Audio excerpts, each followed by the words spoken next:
Welcome to the Brand Intelligence Podcast, the show where we pull back the curtain on some of the world's smartest brands. I'm your co-host, William Tyree. Today, we'll look at an award-winning brand portal. Joining me today is Jennifer Lazarz, Director of Marketing at Medical Informatics Corp. Welcome, Jennifer. Thank you. Glad to be here. All right. So before we get into your story, we like to kick things off with a theme song. So if you were walking out to give a keynote speech about marketing and healthcare technology, what would that theme song be and why? There's a song by Coldplay called Lovers in Japan. And unbeknownst to everybody here on this podcast, I actually have my first career was as a professional opera singer. I was in music. So there are certain things in certain songs that really speak to me.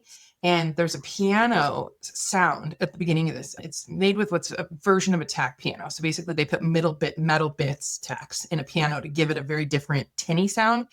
And there's just something so positive sounding about the piano part of Lovers in Japan. And then the lyrics go on to basically talk about we're going to keep on moving, keep on doing what we're doing because it's all going to work out. So I think in healthcare, especially in today's day and age, that's an important message too. So I love Coldplay's Lovers in Japan.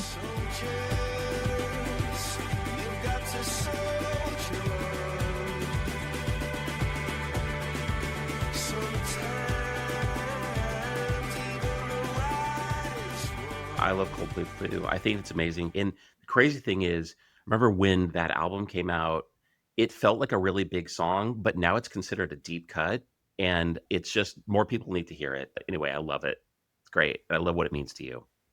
Thank you. So for those who may not know, tell us a little bit about Medical Informatics Corp. I'd love to just know what you do, who you do it for, all that. Yeah. So Medical Informatics Corp has been around over a decade. The founders of our company started out by looking at a problem where there's a lot of data in healthcare. And there was a particular situation where some doctors were looking to say, how quickly could they access this data and could it be time synchronized? And at the time in the market, the answer was not yet. And so the founders of our company really took on that challenge and said, okay, we can do this differently. So they came up with a product called the Sickbay Clinical Platform. It is, yes, named after Star Trek. If anybody's a Star Trek fan, they sickbay on the show. But what the Sickbay Clinical Platform does is it aggregates and time synchronizes high fidelity time series waveform data. And what that means for the layman is it's taking everything off of all of the bedside devices in a hospital room, and it's making sure that it's showing up at the exact same time. It's really difficult in our own houses. The power flickered in my house yesterday, and now my stove and my microwave are in different time zones. And so when you're looking at healthcare, you don't want your devices telling you different stories at different times. So first of all, we solved for that problem. But then what we've done furthermore is Sickbay not only takes all of that data, it's doing it in a vendor neutral way. So it doesn't matter what those bedside devices are, whether it's ventilators, cardiac monitors, EEG, but it's redisplaying everything in your real time within milliseconds in its native waveform resolution. So people can look at everything going on across all of those bedside devices, time aligned with all the waveforms, and it's enabling the clinical bedside teams to make the best decisions they possibly can with all the data in front of them. And then we've taken it further. So that portion of our product, or portions of that product, are FDA cleared. And we've taken it further and we save that data indefinitely down to the second. So the bedside clinicians, researchers, even executives at hospitals who are looking at justifying claims can look at what happened at a patient's bedside.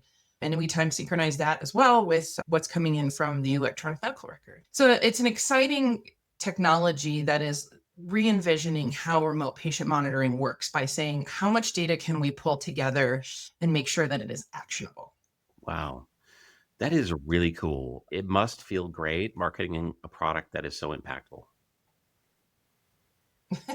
Yeah. The saying around these parts is we work on Sickbay because we want it for our families. Yeah.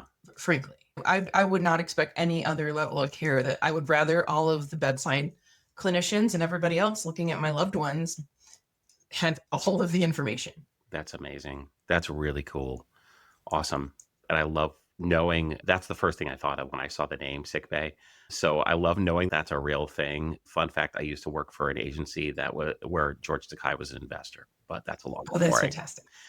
Cool. Okay. You're director of marketing. You've been in several roles there. Congratulations on all your success.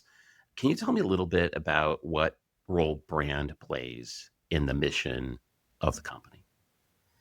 Yeah. When I talk about what we're doing, we're here to deliver next generation technologies that are unifying patient monitoring workflows.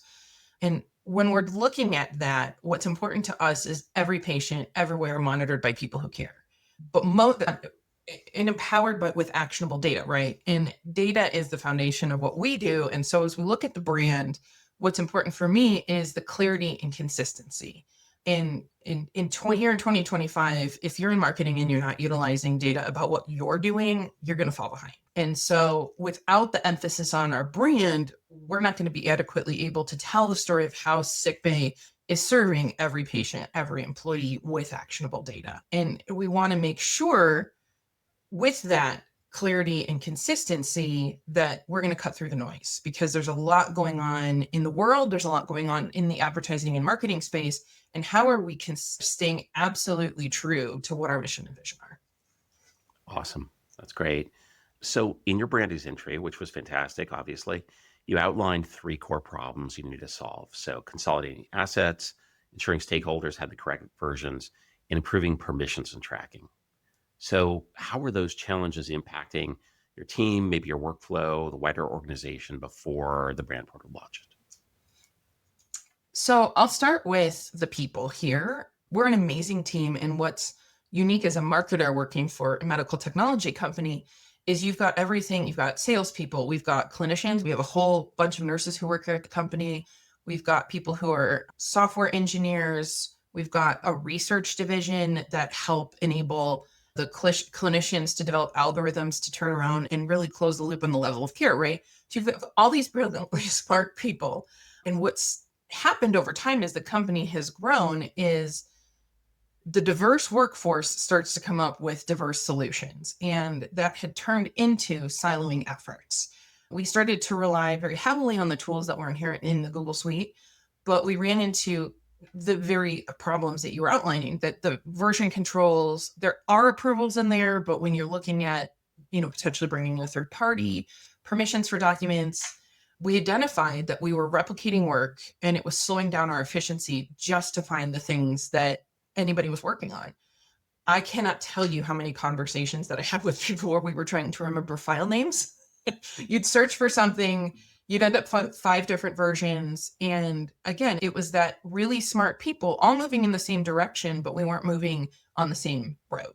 And because we operate in a highly regulated space, when we're looking at those version histories and you weren't sure, who created the copy of the document, I really wanted to identify an opportunity to get ahead of that. Got it. Okay, that's really cool. And it sounds like you took a lot of proactive action to get to that space. Amazing. Can we talk a little bit about ease of accessibility? Yeah. Just like folder structures, simplifying client sharings, things like that, like in terms of just the client priorities and your own priorities as a marketing organization. Absolutely. I talked about how smart my coworkers are, and what better way to look at ease of accessibility than making sure your foundation is in collaboration.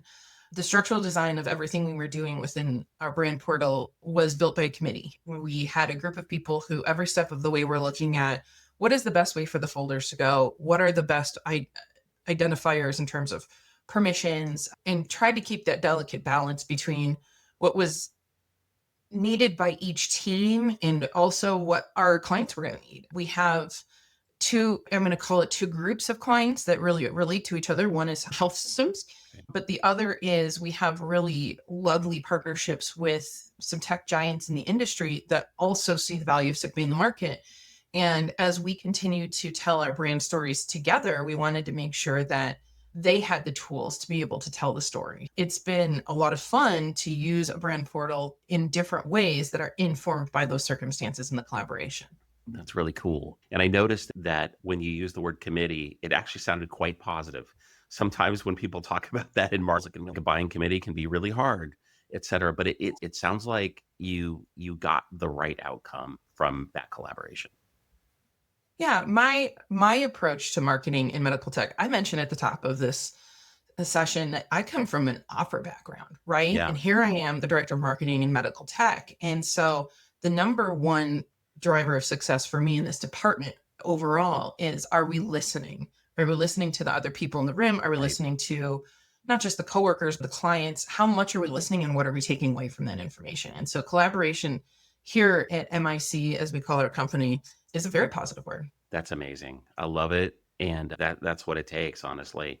So cool. So the space that you operate in, like actually the vast majority of our clients is a highly regulated one, right?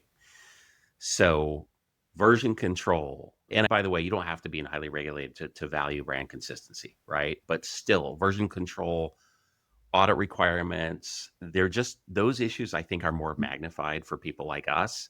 Can you talk a little bit about how software can help that in a way that doing it outside of a system like that might happen? Absolutely. What's exciting in medical tech and what is terrifying in medical tech is growth, right? You never want to invest in a technology that is stagnant. You want to ensure that the vendor that you're working with is constantly reinvesting in themselves and innovating in the space. But alongside that, you want to make sure that everything that you're doing as you grow and as you innovate has a clear process, that it's documented and that it's trackable. And what I've loved in this journey about building a brand portal is it took the hard work that our compliance team had put together with regard to processes and reviews, and helped me marry their efforts with looking at versions and with making sure that everything that is available to the teams across our company, and then, as I mentioned, some of these partners that we work with in other tech companies, that it is always the latest and greatest and that there's been eyeballs on it. We want to make sure that the claims that we put out there are documented, they're validated, because as I said, we're enabling a higher level of patient monitoring. So we don't want anything that we do from a messaging standpoint here in the marketing department to impact the reputation or the expectations of what our product can do. So there's that level, and making sure, like I said, the latest, the greatest, the right versions, the right controls over who sees what. The other thing that has been really handy with regard to the portal has been allowing all of our strategic assets.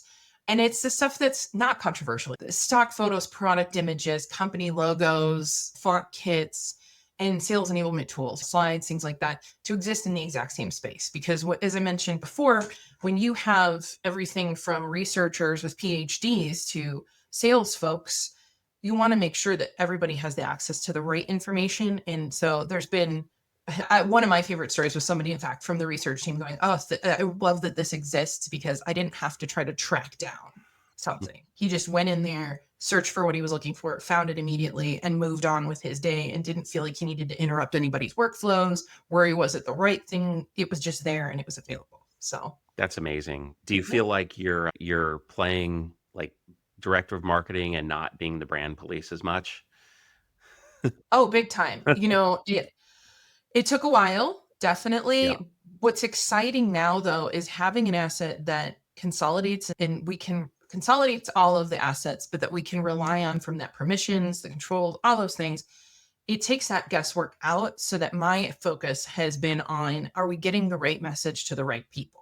Right. So that and that message, where does it end up? In intelligence. Yeah.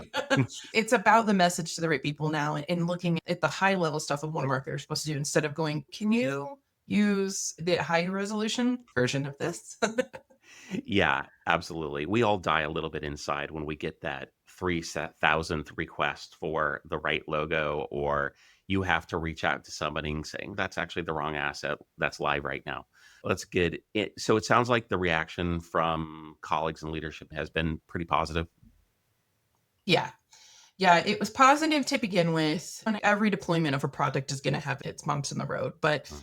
it's been incredibly positive as time has evolved, and we've really learned what more of the capabilities are with what we're doing. We found more use cases as we've gone along, and even one time we were trying to hunt down all the documents that had a specific claim in it, and it was so refreshing to go into one spot, type in some words in a search bar, and up popped everything that had that within it, instead of trying to get, like I said earlier, when you're trying to guess the file name, you're not going to be able to figure out if it contains the text. Yeah. You're back at file name level. So being able to consistently search the assets is a huge boon for us. That's amazing. That's great. I'd love to talk to you just a little bit about generative AI, if I could. I personally feel like it's one of the most exciting times to Mhm. be in marketing with how fast technology is changing and like all the tools and assets we have. It can also be a little bit intimidating, and there's probably never been more hyperbole about anything ever in the marketing toolkit in my lifetime. How is it impacting your team's creativity or efficiency at the moment? I'll go macro to micro for you. Okay. At the macro level, Medical Informatics Corp has embraced AI. Right. Not only do we look at it from the market message, which is we have one of the largest physiological data sets in the world. So if you're going to train an AI model for clinical algorithms to enable care, you should be looking at us. But internally, our CEO is really passionate about it and actually started an AI book club, we call it. And regularly it's open to everybody in the company to come in and meet, and different people. You can volunteer to present how you're using AI in your workflows and what you've learned. And it's been great. We've seen everything from I saw a presentation the other week where our chief technology officer was talking about something he was using it for to do client notifications. We had a presentation between our sales operations and IT unit talking about our call recording software and how the AI tools inherent in that work.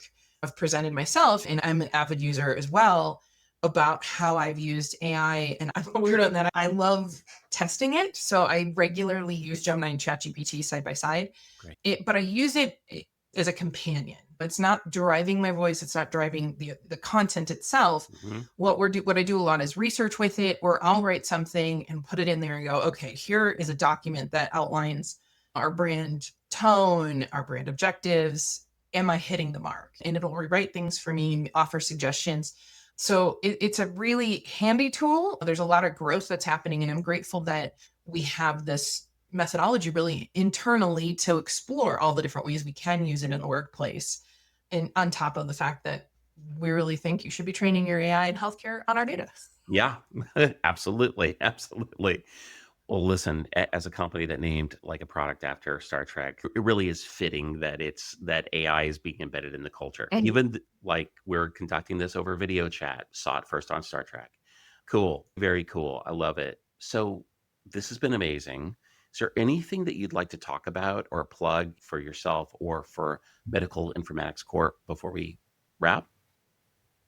I think right now there's a greenfield opportunity with AI. And what's exciting is where we're going as a company, what we're developing, what we enable. I'm excited about from the brand side, the opportunity to create tools within the system. Like we've got a templating feature we're going to be rolling out through the intelligence bank that allows me to hand off creativity, which Mhm. is great.